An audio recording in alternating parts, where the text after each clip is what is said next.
ನಾನು 15 ದಿವಸ ಯುದ್ಧದಲ್ಲಿ ಪಾಲ್ಗೊಂಡಿದ್ದೆ. ಆಗ ಮಿಲಿಟರಿನ ರಾಜಕೀಯದಿಂದ ದೂರ ಬಿಟ್ಟು ಎಲ್ಲ ಪಕ್ಷಗಳು ಮಿಲಿಟರಿಯನ್ನ ಅದು ಅದು ನಿಜವಾದ ಸೆಕ್ಯುಲರ್. ಇವತ್ತು ನಮ್ಮ ದೇಶದಲ್ಲಿ ಇರುವಂತಹ ಒಂದು ನಿಜವಾದ ಸೆಕ್ಯುಲರ್ ಯಾವುದು, ನಮ್ಮ ಮಿಲಿಟರಿಯನ್ನು ನಾವು ಪೂರ್ತ ಬಲಪಡಿಸಬೇಕು. ಅವ್ರಿಗೆ ಸಾಫ್ಟ್ವೇರ್ ಕೊಡೋ ಸಂಬಳ ಕೊಡ್ಬೇಕಾದಿಲ್ಲ, ಕಮ್ಮಿ ಕೊಡ್ಬೇಡಿ, ಕೈಗೊಟ್ಟಾಗ ಮಾಡಬೇಡಿ. ನಮಸ್ಕಾರ ವೀಕ್ಷಕರೇ, ತ್ರಿವರ್ಣ ನ್ಯೂಸ್ಗೆ ಸ್ವಾಗತ. ಇವತ್ತು ನಮ್ಮ ಜೊತೆಗೆ ಕ್ಯಾಪ್ಟನ್ GR ಗೋಪಿನಾಥ್ ಅವರು ನಮ್ಮ ಜೊತೆಗಿದ್ದಾರೆ. ಗೋಪಿನಾಥ್ ಅವರ ಪರಿಚಯವನ್ನು ನಾನು ನಿಮ್ಗೆ ಯಾರಿಗೂ ಹೇಳ್ಕೊಡ್ಬೇಕಾಗಿಲ್ಲ. ಅವರು ಕರ್ನಾಟಕದಲ್ಲಿ ಜನಜನಿತ ಹೆಸರು. ಅವರು ಒಂದು ಕಡೆ ಯೋಧರಾಗಿದ್ದವರು, ಸೈನ್ಯದಲ್ಲಿ ಕೆಲಸ ಮಾಡಿದವರು, ಕ್ಯಾಪ್ಟನ್ ಹುದ್ದೆಗೆ ಇರಿದವರು. ಆ ಬಳಿಕ ಅಲ್ಲಿಂದ ನಿವೃತ್ತರಾಗಿ ಸ್ವಯಂ ನಿವೃತ್ತಿಯನ್ನು ತೆಗೆದುಕೊಂಡು ಬಂದು ಉದ್ಯಮಿಯಾದವರು. ಉದ್ಯಮದಲ್ಲಿಯೂ ಕೂಡ ಅವರು ಮತ್ತೆ ಆಕಾಶದಲ್ಲಿ ಹಾರಾಡೋದನ್ನೇ ತಮ್ಮ ಬಹಳ ಅತ್ಯುತ್ತಮ ಆಯ್ಕೆಯನ್ನಾಗಿ ಮಾಡಿಕೊಂಡ್ರವರು. ನಮ್ಗೆಲ್ರಿಗೂ ಕೂಡ ₹1 ವಿಮಾನ ಟಿಕೆಟ್ ಸಿಗುತ್ತೆ ಅನ್ನೋದನ್ನ ಮೊದಲ ಬಾರಿಗೆ ಭಾರತೀಯರಿಗೆ ತೋರಿಸಿಕೊಟ್ಟವರು ಕ್ಯಾಪ್ಟನ್ ಗೋಪಿನಾಥ್ ಅವರು. ಆ ಬಳಿಕ ಅವರು ಅಷ್ಟು ಮಾತ್ರ ಅಲ್ಲ, ಅವ್ರದ್ದು ಬೇರೆ ಬೇರೆ ಸಾಧನೆಗಳಿದೆ. ಅದನ್ನೆಲ್ಲ ನಾನು ಇಲ್ಲಿ ಹೇಳಲಿಕ್ಕೆ ಹೋಗಲ್ಲ. ಅವ್ರ ಜೊತೆಗೆ ನಾವು ಬಹಳ ಅವಸರದಲ್ಲಿ ಇರೋದ್ರಿಂದ ಕೆಲವು ಪ್ರಶ್ನೆಗಳನ್ನ ಈಗ ಕೇಳಲಿಕ್ಕೆ ನಾನು ಬಯಸ್ತೀನಿ. ರಾಜಕಾರಣಿಯಾಗಿಯೂ ಕೂಡ ಅವರು ನಮಗೆ ಪರಿಚಿತರವರು. 2 ಬಾರಿ ಇಲೆಕ್ಷನ್ಗೆ ನಿಂತರವರು. ಬೇರೆ ಒಂದ್ಸಲ ಸ್ವತಂತ್ರ ಅಭ್ಯರ್ಥಿಯಾಗಿ ನಿಂತರು ಲೋಕಸಭೆಗೆ ಬೆಂಗಳೂರಿನಿಂದ. ಆಮೇಲೆ ಇನ್ನೊಂದು ಸಲ ಆಮ್ ಆದ್ಮಿ ಪಕ್ಷದ ಸದಸ್ಯರಾಗಿ ಚುನಾವಣೆಗೆ ಕಂಟೆಸ್ಟ್ ಮಾಡಿದ್ರು. ಎನಿಹೋ, ಅಂದ್ರೆ ಬಹಳ ಬಹುಮುಖಿ ವ್ಯಕ್ತಿತ್ವ. ಈಗ ನಾವು ಅವರನ್ನ ಮಾತಾಡಿಸೋದಕ್ಕೆ ಸಂದರ್ಭ ಏನು ಅಂತ ಹೇಳಿದ್ರೆ, ನಿಮ್ಗೆಲ್ರಿಗೂ ಗೊತ್ತೇ ಇದೆ, ಭಾರತ ಮತ್ತು ಪಾಕಿಸ್ತಾನ ನಡುವೆ ಬಹಳ ದೊಡ್ಡ ಟೆನ್ಷನ್, ಗಡಿನಲ್ಲಿ ಬಹಳ ದೊಡ್ಡ ಟೆನ್ಷನ್ ಇದೆ. ನಮ್ಮ ಸುಮಾರು 26 ಮಂದಿ ಪ್ರವಾಸಿಗರನ್ನ ಪಾಕಿಸ್ತಾನ ಪ್ರೇರಿತ ಉಗ್ರಗಾಮಿಗಳು ಕೊಂದು ಹಾಕಿದ ಬಳಿಕ ಕಳೆದ 7-8 ದಿನಗಳಿಂದ ಭಾರತೀಯರೆಲ್ಲರೂ ಒಂಥರ ಅಸ್ವಸ್ಥ ಮನಸ್ಥಿತಿನಲ್ಲಿದ್ರು, ಬಹಳ ಟೆನ್ಷನ್ ನಲ್ಲಿದ್ರು ಮತ್ತು ಬಹಳ ಒಂದು ನೋವಿನಲ್ಲಿದ್ರು. ಇವತ್ತು ಭಾರತದ ಸೇನೆ ಅದಕ್ಕೆ ಪ್ರತೀಕಾರವನ್ನು ತೀರಿಸಿದೆ. ಬೆಳಗಿನ ಜಾವ ಭಾರತದ ವಾಯುಸೇನೆ ಮತ್ತು ಭೂಸೇನೆ ಎರಡೂ ದಾಳಿ ಮಾಡಿ ಪಾಕಿಸ್ತಾನದ ಉಗ್ರಗಾಮಿಗಳ ನೆಲೆಗಳನ್ನು ನಾಶ ಮಾಡಿದೆ. ಬಹಳಷ್ಟು ಕಡೆ 9 ಉಗ್ರಗಾಮಿಗಳ ಕ್ಯಾಂಪ್ಗಳನ್ನ ನಾಶ ಮಾಡಿದ್ದಾರೆ. ಅದರಲ್ಲಿ ಪಾಕ್ ಆಕ್ರಮಿತ ಕಾಶ್ಮೀರದಲ್ಲಿದ್ದಂತಹ ಕ್ಯಾಂಪ್ಗಳಿದ್ವು ಮತ್ತು ಪಾಕಿಸ್ತಾನ ದೇಶದ ಒಳಗಡೆ ಇದ್ದಂತಹ ಕ್ಯಾಂಪ್ಗಳು ಕೂಡ ಇದ್ವು. ಈ ಸುದ್ದಿ ಬರ್ತಾ ಇದ್ದಾಗೆ ಭಾರತದ ಎಲ್ಲ ಕಡೆ ಬಹಳ ಸಂತೋಷ ವ್ಯಕ್ತವಾಗಿದೆ. ಬಹಳ ಮುಖ್ಯವಾಗಿ ಸಂತ್ರಸ್ತರು ಯಾರಿದ್ದಾರೆ, ಪಹಲ್ಗಾಮ್ನಲ್ಲಿ ತಮ್ಮ ಗಂಡಂದಿರನ್ನು ಕಳೆದುಕೊಂಡವರು, ತಮ್ಮ ಮಕ್ಕಳನ್ನು ಕಳೆದುಕೊಂಡವರು ಬಹಳ ಪ್ರತಿಕ್ರಿಯೆಯನ್ನು ಮೊದಲ ಬಾರಿಗೆ ನೀಡಿದ್ದಾರೆ. ಅವರೆಲ್ಲರೂ ಸಂತೋಷ ಪಟ್ಟಿದ್ದಾರೆ. ಭಾರತ ಸರಿಯಾದ ಕೆಲಸವನ್ನು ಮಾಡಿದೆ ಅಂತ ಹೇಳಿ ಅನಿಸ್ತಾ ಇದ್ದಾರೆ. ಎಸ್ ಮಿಸ್ಟರ್ ಗೋಪಿನಾಥ್, ನಿಮ್ಮ ಮೊದಲ ಪ್ರತಿಕ್ರಿಯೆ ಏನು? ನನ್ನ ಮೊದಲ ಪ್ರತಿಕ್ರಿಯೆ ಏನು ಅಂದ್ರೆ, ಇದು ಅತ್ಯಂತ ಸೂಕ್ತವಾದ ಒಂದು ಪ್ರತಿಕ್ರಿಯೆ. ಆ ಸೂಕ್ತ ಪ್ರತಿಕ್ರಿಯೆ ಜೊತೆಗೆ ಇನ್ನೊಂದು ನಾನು ಏನು ಹೇಳೋಣ ಅಂತ ಬಯಸಿದ್ದೀನಿ ಅಂದ್ರೆ, ಇದು ನಾಟಕವಲ್ಲ, ಇದು ಅವರಿಗೆ ಸರಿಯಾಗಿ ಒಂದು ಹೊಡೆತ ಬಿದ್ದಿದೆ. ಆಮೇಲೆ ಬಹಳ ಬುದ್ಧಿವಂತಿಕೆಯಿಂದ ಅವರು ಟಾರ್ಗೆಟ್ ಅಂತ ಏನು ಹೇಳ್ತೀವಿ ನಾವು, ಉಗ್ರಗಾಮಿಗಳ ಟಾರ್ಗೆಟ್, ಅದನ್ನ ಅವರು ಹುಡುಕಿ, ನಮ್ಮಲ್ಲಿ ಇದರ ಇಂಟೆಲಿಜೆನ್ಸ್ ಇದೆ. ಹೋದ ಸಲದ ಹಾಗೆ ಇದರ ಮೇಲೆ ಅನುಮಾನ ಇಲ್ಲ. ಈ ಸಲ ಉಗ್ರಗಾಮಿಗಳ ಏನು ಹೆಡ್ ಕ್ವಾರ್ಟರ್ಸ್ ಏನಿದೆ, ಜೈಷ್ ಎ ಮೊಹಮ್ಮದ್ ಹೆಡ್ ಕ್ವಾರ್ಟರ್ಸ್, ಅದನ್ನ ಪೂರ್ತ ನಾಶ ಮಾಡಿದ್ದಾರೆ. ಅದು ಇನ್ನೂ ಹೊರಗೆ ಬಂದಿಲ್ಲ, ಯಾರ್ಯಾರು ಅಲ್ಲಿ ಉಗ್ರಗಾಮಿಗಳು ಯಾವ ಉಗ್ರಗಾಮಿಗಳು ಇದ್ರು ಅನ್ನೋದು ಗೊತ್ತಾಗಿಲ್ಲ. ಇದು 70 ಮಂದಿ ಸತ್ತೋಗಿದ್ದಾರೆ ಅಂತ ಹೇಳ್ಬಿಟ್ಟು ವರದಿಗಳಿದೆ, ಬಟ್ ಇನ್ನಷ್ಟು ಹೆಸರು ಬಂದಿಲ್ಲ. ನೀವು ಸ್ವಲ್ಪ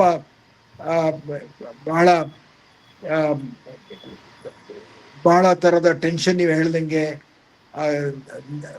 ಬಾರ್ಡರ್ ಏರಿಯಲ್ಲಿ ಇದೆ. ಈಗ ಅವರಿಂದಾನು ಪ್ರತಿಕ್ರಿಯೆ ಬರಬಹುದು, ಅದಕ್ಕೆ ಭಾರತ ಸಜ್ಜಾಗಿದೆ. ಅದು ಅತ್ಯಂತ ಪ್ರಶಂಸನೀಯವಾದ ಒಂದು ಕೆಲಸ. ಯಾವತ್ತೂ ನಾವು ಯುದ್ಧ ಅಂದ್ರೆ ಹೆಮ್ಮೆ ಪಡಬಾರದು, ಆದರೆ ಉಗ್ರಗಾಮಿಗಳ ವಿಷಯಕ್ಕೆ ಅಥವಾ ನಮ್ಮ ಸಂರಕ್ಷತೆಗೆ, ನಮ್ಮ ಸಮಗ್ರತೆಗೆ ಧಕ್ಕೆ ಬಂದ್ರೆ ನಾವು ಅದನ್ನ ಎದುರಿಸ್ಬೇಕು. ಅದರಲ್ಲಿ ನಾವು ಸ್ವಲ್ಪ ಎದೆಗುಂದಬಾರ್ದು. ನಾವು ಇದನ್ನ ಒಳ್ಳೆ ಉತ್ತರವನ್ನು ಕೊಟ್ಟಿದ್ದಾರೆ. ನಾನು ಪಾಕಿಸ್ತಾನದ ಯುದ್ಧದಲ್ಲಿ ಬಾಂಗ್ಲಾದೇಶಲ್ಲಿ ಇದ್ದೆ ನಾನು. ಹೌದು ಸರ್, ಒಂದ್ ನಿಮಿಷ ಅದೇ ಕೇಳ್ತೀನಿ. 1900 ನೀವು 18ನೇ ವಯಸ್ಸಿಗೆ, ನೀವು 20ನೇ ವಯಸ್ಸಿಗೆ ನೀವು ಸೇನೆ ಸೇರ್ಕೊಂಡ್ಬಿಟ್ಟು ನೀವು ಮೊದಲು ಟ್ರೈನಿಂಗ್ ತಗೊಳ್ತಾ ಇದ್ದಾಗ 1971ರ ಬಾಂಗ್ಲಾ ವಿಮೋಚನಾ ಯುದ್ಧ ಆರಂಭವಾಯ್ತು. ನಿಮ್ಮ ಟ್ರೈನಿಂಗ್ ಕಟ್ ಶಾರ್ಟ್ ಆಯ್ತು ಅಂತ ನಾನು ಕೇಳಿದ್ದೆ ಅವಾಗ ನೀವು ಸೇನೆಯಲ್ಲಿದ್ದಾಗ. ಹೌದು, ನಾನು ಇನ್ನು ಟ್ರೈನಿಂಗ್ ಅಲ್ಲಿ ಇದ್ದಾಗ ನಮ್ಮ ಪೂರ್ತ ಬ್ಯಾಚ್ ಏನಿದೆ ಅದನ್ನ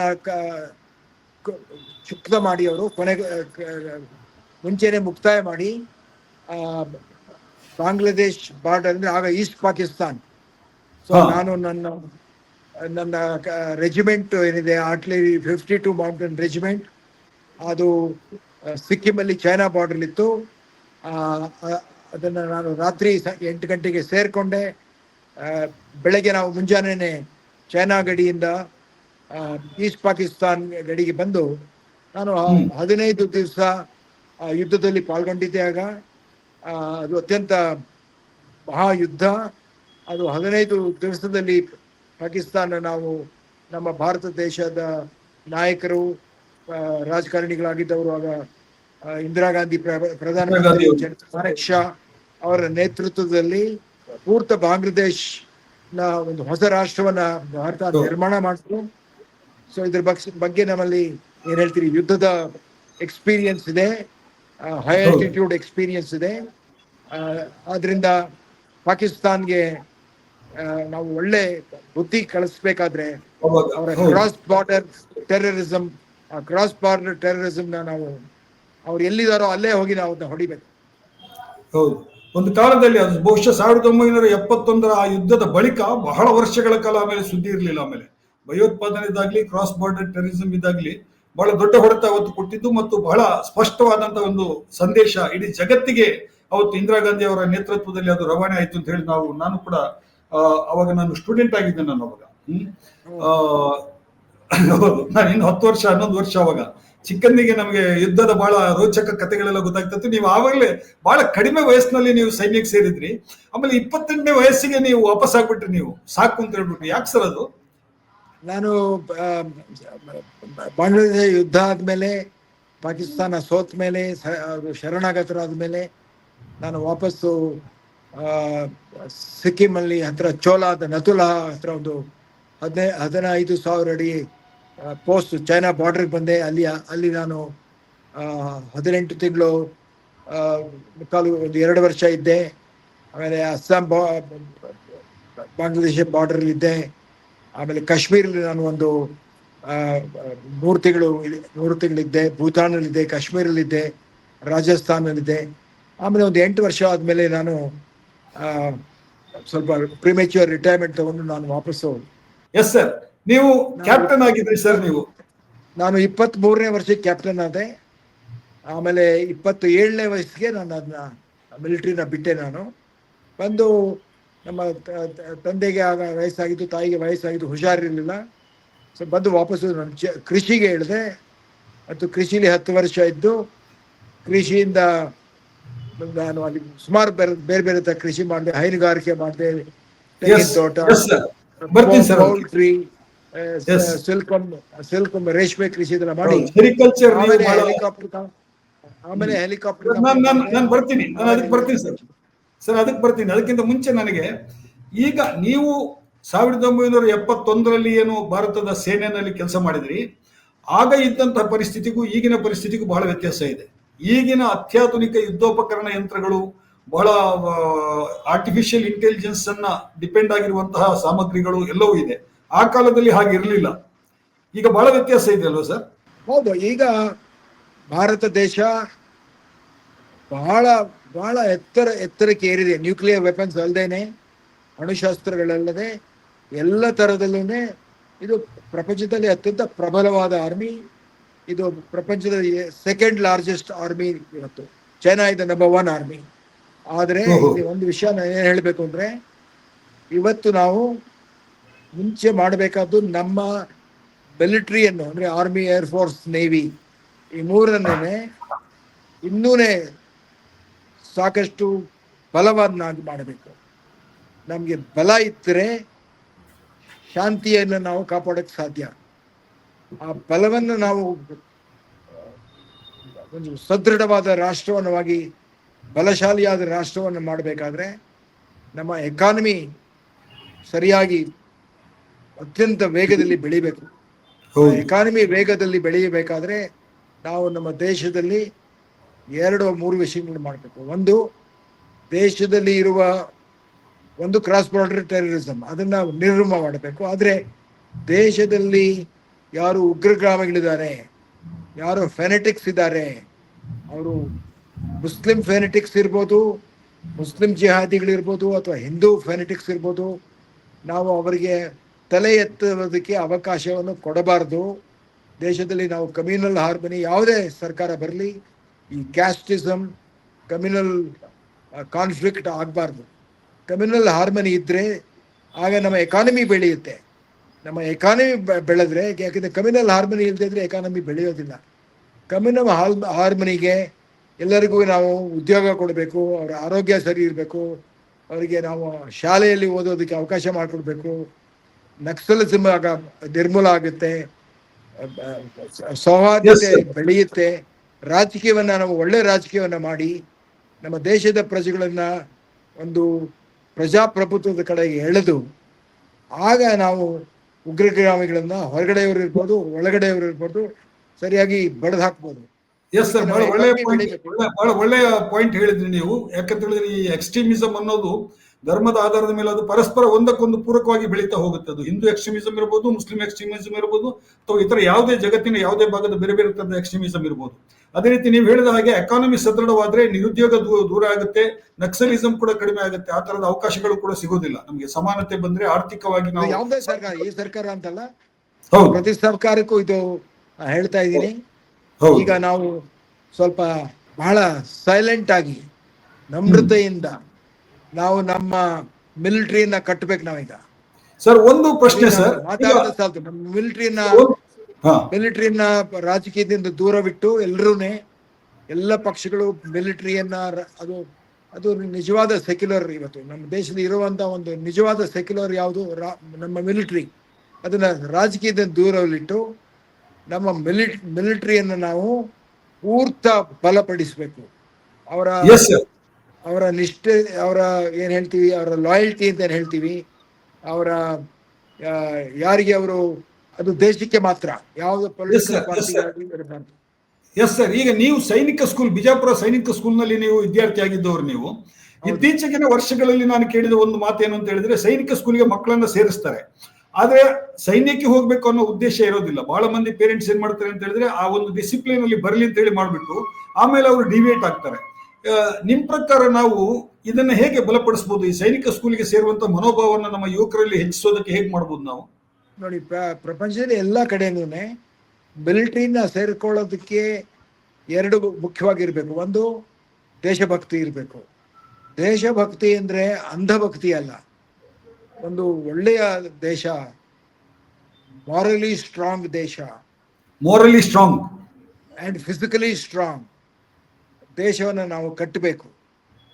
ಆಗ ಆ ದೇಶವನ್ನು ನಾವು ಕಟ್ಟಿ ಅವರಿಗೆ ನಾವು ನಿಜವಾದ ಸ್ವಾಮಿ ವಿವೇಕಾನಂದರ ಹೇಳುವ ತರದ ನಮ್ಮ ದೇಶ ಪ್ರೇಮ ಬೆಳೆದ್ರೆ ಜಾಸ್ತಿ ಜನ ಮಿಲಿಟರಿ ಸೇರ್ತಾರೆ. ಆದರೆ ನಿಮಗೆ ಸಾಫ್ಟ್ವೇರಲ್ಲಿ 1/10 ಸಂಬಳ ಬಂದರೆ, 1/100 ಸಂಬಳ ಬಂದರೆ, ಇಲ್ಲಿ ಅತ್ಯಂತ ಕಮ್ಮಿ ಸಂಬಳ ಆದರೆ, ಪೆನ್ಷನ್ ಸರಿಯಾಗಿ ನೋಡ್ಕೊಳ್ತಾ ಇದ್ರೆ, ಅವರು ಮೃತಪಟ್ಟಾಗ ಅವರ ಸಂಸಾರಕ್ಕೆ ನಾವು ಸರಿಯಾಗಿ ಅವ್ರಿಗೆ ಪರಿಹಾರ ಕೊಡದೇ ಇದ್ರೆ, ಪೆನ್ಷನ್ ಕೊಡದೇ ಇದ್ರೆ, ಆಗ ಅವರಿಗೆ ಡಿಮಾರಲೈಸ್ ಆಗುತ್ತೆ. ಇದು ಪ್ರತಿ ಸರ್ಕಾರನೂ ಏನು ಆಶ್ವಾಸನೆ ಕೊಡ್ತಾರೆ, ಆ ಆಶ್ವಾಸನೆ ಪೂರ್ತ ಪಾಲಿಸೋದಿಲ್ಲ. ಯಾಕೆಂದರೆ ಅಲ್ಲಿ ಮಧ್ಯೆ ಬೇರೆ ಬೇರೆ ಥರದ ಏನು ಹೇಳ್ತೀರಿ, ಈ ಬ್ಯೂರೋಕ್ರಸಿ ಬಂದು, ಅದು IAS ಇರ್ಬೋದು, IPS ಇರ್ಬೋದು, ಅವ್ರಿಗೆ ಕೊಟ್ಟರೆ ನಮ್ಗೆ ಯಾಕೆ ಕೊಡಬಾರ್ದು ಒಂದು ಥರದ ಅಸೂಯೆ ಬಂದು ಎಷ್ಟೋ ಸಲ ಮಿಲಿಟರಿ ಅವರಿಗೆ ಸರಿಯಾಗಿ ಅವ್ರನ್ನ ನಾವು ನೋಡ್ಕೊಳ್ಳೋದಿಲ್ಲ. ಆದ್ರಿಂದ ನಾವು ಮಿಲಿಟರಿನ ಸದೃಢಪಡಿಸ್ಬೇಕಾದ್ರೆ ಅಲ್ಲಿಗೆ ಒಳ್ಳೆಯ ಜನ ಸೇರಬೇಕು, ಪೇಟ್ರಿಯಾಟಿಸಮ್ ಇರುವಂಥವ್ರು ಸೇರಬೇಕು. ಅವ್ರು ಸೇರಿದ ಮೇಲೆ ಅವ್ರಿಗೆ ಒಳ್ಳೆಯ ಥರದ ಸಂಬಳವನ್ನು ಕೊಡಬೇಕು. ಆಗ ಅವರು ಮಿಲಿಟರಿನ ಸೇರೋದಕ್ಕೆ ಇಷ್ಟಪಡ್ತಾರೆ. ಅಂದ್ರೆ ಪೇಟ್ರಿಯಾಟಿಸಮ್ ಜೊತೆಗೆ ಹೌದು, ಅವರ ಸೌಲಭ್ಯಗಳು ಎಲ್ಲವನ್ನು, ಸಂಬಳ, ಪೆನ್ಷನ್ ಎಲ್ಲವನ್ನು ನಾವು ಸರಿಯಾಗಿ ನೋಡ್ಕೋಬೇಕು. ಅವ್ರನ್ನ ನಾವು ಸರಿಯಾಗಿ ರಿಟೈರ್ ಆದ್ಮೇಲೆ ನೋಡ್ಕೊಂಡ್ರೆ, ಅವರ ಮನೇಲಿ ಯಾರಾದರೂ ಮೃತಪಟ್ಟರೆ ಅಂತ ಸಮಯದಲ್ಲಿ ಯಾರು ಅವ್ರ ಮನೆಯಲ್ಲಿ ಉಳಿತಾರೆ, ಮಾರ್ಟಿಯರ್ಸ್ ಅಂತ ಹೇಳ್ತೀವಿ, ಅವರ ಫ್ಯಾಮಿಲಿಗೆ ನಾವು ಅವ್ರನ್ನ ಸರಿಯಾಗಿ ನಾವು ನೋಡ್ಕೋಬೇಕು. ಅವ್ರನ್ನ ನಮ್ಮ ಕರ್ತವ್ಯವನ್ನು ನಾವು ಸರಿಯಾಗಿ ಪಾಲಿಸಿದ್ರೆ ಜಾಸ್ತಿ ಜನ ಮಿಲಿಟರಿಗೆ ಸೇರ್ಕೋತಾರೆ. ಅಂದ್ರೆ ಅವ್ರಿಗೆ ಹೌದು. ಸಾಫ್ಟ್ವೇರ್ ಕೊಡೋ ಸಂಬಳ ಕೊಡ್ಬೇಕಾದಿಲ್ಲ, ಹೌದು ಕಮ್ಮಿ ಕೊಡ್ಬೇಡಿ, ಹೌದು ಕಮ್ಮಿ ಕೊಡ್ಬೇಡಿ, ಈಗ ಅವ್ರು ಕೈ ಒಡ್ಡ ಹಾಗೆ ಮಾಡಬೇಡಿ, ಅವರು ಬೇರೆ ದೇಶಗಳಲ್ಲಿ ಮಾಡಬೇಡಿ. ಸರ್ ಬೇರೆ ದೇಶಗಳಲ್ಲಿ ಕಡ್ಡಾಯ ಮಾಡಿದ್ದಾರೆ ಕೆಲವು ಕಡೆ ಎಲ್ಲ ಮಿಲಿಟರಿ ಸೇವೆಯನ್ನ 1 ವರ್ಷನೋ 2 ವರ್ಷನೋ 3 ವರ್ಷನೋ ನೀವು ಒಂದು ಕುಟುಂಬದಿಂದ ಒಬ್ರು ಇರ್ಬೇಕಂತ. ಆ ತರದ್ದೇನಾದ್ರೂ ಭಾರತಕ್ಕೆ ಅಗತ್ಯ ಇದೆ ಅಂತ ಅನಿಸುತ್ತೆ ನಿಮ್ಗೆ? ನನಗನ್ಸೋದು ಪ್ರತಿಯೊಬ್ಬರನ್ನು 1 year ಕಂಪಲ್ಸರಿ ಮಿಲಿಟರಿ ಟ್ರೈನಿಂಗ್ ಮಾಡಿದ್ರೆ ದೆನ್ ಅವರು ಗೌರ್ಮೆಂಟ್ ಕೆಲಸ ಸೇರೋದಕ್ಕೆ ಮುಂಚೆ they should have 1 year military training. ನಾವೀಗ ಅವರು IAS ಆಫೀಸರ್ಸು 1 ತಿಂಗಳಿಗೆ ಹೋಗ್ತಾರೆ. ನಾನು ಹೇಳೋದು is A tahsildar, village accountant, ಪ್ರತಿಯೊಬ್ಬರೂ if they do 1 year military training, then they'll be reserve. Yes. Switzerland alli everybody has to do, Singapore alli everybody has to do it. India dalli we can think of, study whether we can at least make all government servants do 1 year military training. Compulsory. They can serve, compulsory, and then they can also go and serve in the army for 1 year. And the Yes. army guy can come and serve as a DC. The army person can come and serve as a tahsildar. Yes. ಮಾಡಬಹುದು. ಒಬ್ಬ soldier can come and serve as village accountant. ಆ ಥರ integration ಮಾಡಿದ್ರೆ I think is a larger reserve ಇರುತ್ತೆ. ಆದರೆ ಅದನ್ನ study ಮಾಡಿ ಅದನ್ನ ಇಂಪ್ಲಿಮೆಂಟ್ ಮಾಡಬೇಕು.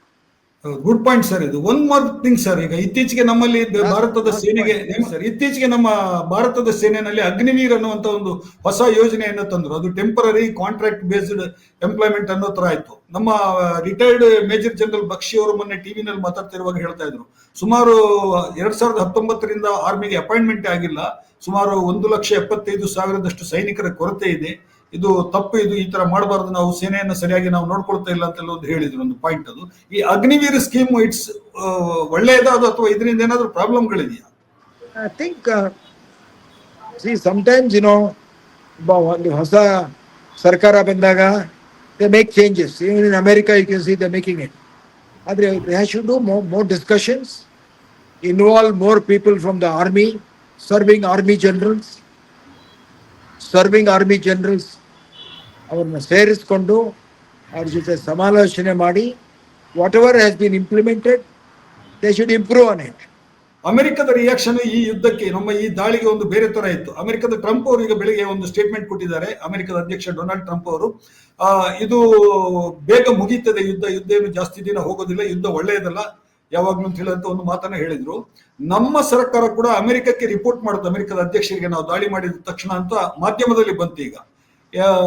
ಈಗ ಈ ಯುದ್ಧ ದೀರ್ಘಕಾಲ ಆಗುತ್ತಾ ಅಥವಾ ಇಲ್ಲಿಗೆ ಸ್ವಲ್ಪ ಪಾಕಿಸ್ತಾನ ಕಂಟ್ರೋಲಿಗೆ ಬರ್ಬೋದಾ? ಭಯೋತ್ಪಾದನೆಗೆ ಕುಮ್ಮಕ್ಕು ಕೊಡೋದನ್ನ ನಿಲ್ಲಿಸಬಹುದಾ? ಅಮೆರಿಕಾಗೆ ಅದು ಹೇಳೋದು ಸೂಕ್ತವಲ್ಲ. ಯಾಕೆಂದ್ರೆ ಅಮೆರಿಕ ಎಲ್ಲೆಲ್ಲಿ ಹೋಗಿದೆ, ಅವರು ಆಫ್ಘಾನಿಸ್ತಾನ್ಗೆ ಹೋದ್ರು, ವಿಯೆಟ್ನಾಂಗೆ ಹೋದ್ರು, ಇರಾನ್ಗೆ ಹೋದ್ರು, ಇರಾಕ್ಗೆ ಹೋದ್ರು, ಈಗ ಅವರು ಗಾಜಾದಲ್ಲಿ ಇಸ್ರೇಲ್ಗೆ ಸಪೋರ್ಟ್ ಮಾಡ್ತಾ ಇದ್ದಾರೆ.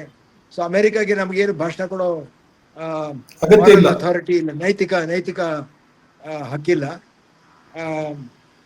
ಅವ್ರಿಗೆ ಅವರ ದೇಶವನ್ನು ಸರಿಯಾಗಿ ನೋಡ್ಕೊಂಡ್ರಾಯ್ತು. ನಾನು ಹೇಳೋದು ಒಂದು, ಭಾರತ ಏನನ್ನ ಮಾಡ್ತಾ ಇದೆ ಅದನ್ನ terrorism, cross border terrorism within the country ನಿಲ್ಲಿಸೋದಕ್ಕೆ ಏನೇನು ಮಾಡಬೇಕೋ ಅದನ್ನ ಅರ್ಧಂಬರ್ಧ ಮಾಡಬಾರ್ದು, ಪೂರ್ತ ಧೈರ್ಯವಾಗಿ ಮಾಡ್ಬೇಕಂತ ಬಡ್ದು ಹಾಕ್ಬೇಕು. Yes sir, thank you sir. ನೀವು ಬಹಳ ಬಿಸಿ ಇದ್ದೀರಿ, ನನಗೆ ಗೊತ್ತಿದೆ. ಬಹಳ ಅಮೂಲ್ಯ ಕ್ಷಣಗಳನ್ನ ನಮ್ಗೆ ಕೊಟ್ಟಿದ್ದೀರಿ. ತ್ರಿವರ್ಣ ನ್ಯೂಸ್ ಪರವಾಗಿ ನಿಮಗೆ ತುಂಬಾ ಧನ್ಯವಾದಗಳು sir. Thank you very much sir.